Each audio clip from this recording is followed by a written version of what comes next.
Yung ginanap nating pagdinig sa Blue Ribbon Committee, kaugnay ng malalang kalagayan ng bansa natin tungkol sa mga baha na dumarating at nananatili sa matagal na panahon. Marami tayong na-establish na mga bagay na hindi kinontra ng mga ahensyang kinauukulan katulad ng DPWH, ng DBM at yung mga initial na representatives na dumalo galing sa 15 contractors na na-identify ng Pangulo kamakailan lang. Mahalaga yon sapagkat mula doon, gagamitin na natin yung mga yon sa pag-usad ng ating mga pagdinig. Kung gagamitin natin yung mga legal terms na ginagamit sa korte, we have successfully laid the predicate, sabi nga. Mga premises ay walang kumontra katulad nung mga initial na findings ng Pangulo na mahigit na 2,500 na contractors, halos 15 lang ang namunini, halos 18% ng naunang kwenta na 545 billion worth of flood control project.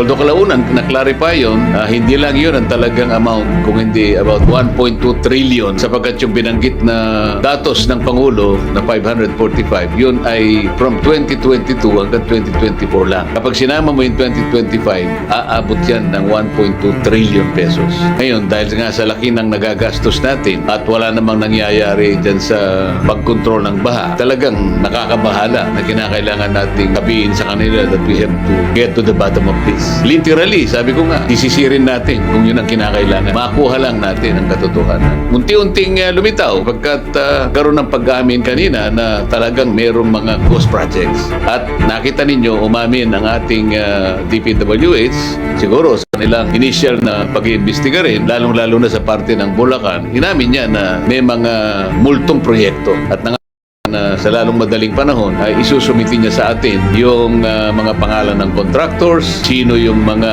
kasangkot na mga opisyalis ng DPWH na merong responsibilidad para tingnan ito. Kasama na rin ang COA. Kapag kung ghost projects yung mga yon ay hindi naman siguro nakakabilib na sabihin nila na na-audit nilang mabuti yun. Wala man lang pumasok sa kanilang report na may mga ghost projects. Lumitaw din kung ang pag-uusapan ay ghost projects, nasaan na yung mga bans, yung mga performance band na pinost ng mga contractors. Lahat kasi ng project may kaukulang garantiya yan ng mga banding companies. So umamin si Secretary Bunuan na kapag na-establish niya yung mga yon, mapipilitan na habulin yung mga insurance companies na nag-post ng mga bonds para sa kapakinabangan ng ating bansa. Kinakailangan maibalik kung talaga ghost projects. Ito umpisa pa lamang yon. At nagmungkahi tayo na kung gagawin niya ng madalian ng pag-imbestiga na kanyang ipinangako, kung po pwede ay isangkot niya ang ating komite, yung Blue Ribbon, kapagkat meron naman tayong kakayahan na mag-deputize ng hanggang 2 staff natin upang sa ganun ay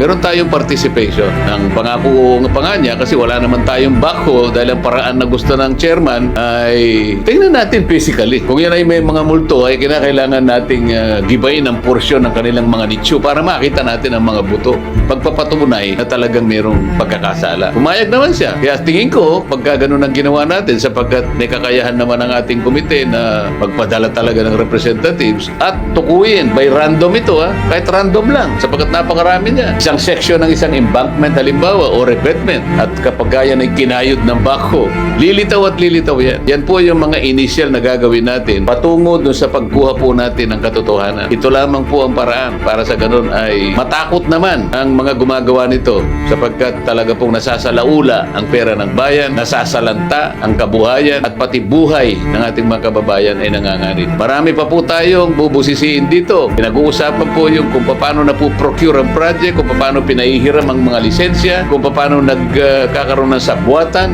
Hindi po kasi po pwede na mag-bid ka sa maraming project sa buong kapuluan kapag mangyayari nun ay parang napakarami mong technical persons at napakarami mong technical equipment na imposible pong maipundar ng kahit kisino pang kontraktor. Yan po yung sisimulan nating tingnan at nakikita natin na makikipag-cooperate siguro naman ang mga kinauukulan. Hiningi po rin natin sa DBM yung mga pondo na nanggaling sa program funds at saka doon sa insertion ng mga bicameral conference sapagkat nakakuha po tayo ng impormasyon na dito po talaga nagagamit ang katiwalian sapagkat yung mga politikong involved dito nakakakuha sila ng komisyon na halos 30% ng project at kapag isinama mo ang lahat ng mga komisyon, ang lahat ng may kinalaman sa project na yan, ang natitira na lamang po ay 26%. Ibig sabihin po, sa bawat 1,000,000 na pondo ng isang flood control project, 26 million na lamang po ang magagamit para tapusin ang project. Kaya po nasasalaula, hindi nagiging epektibo. Ang nangyayari po ay parang walang nasasagkaan, walang napipigilan na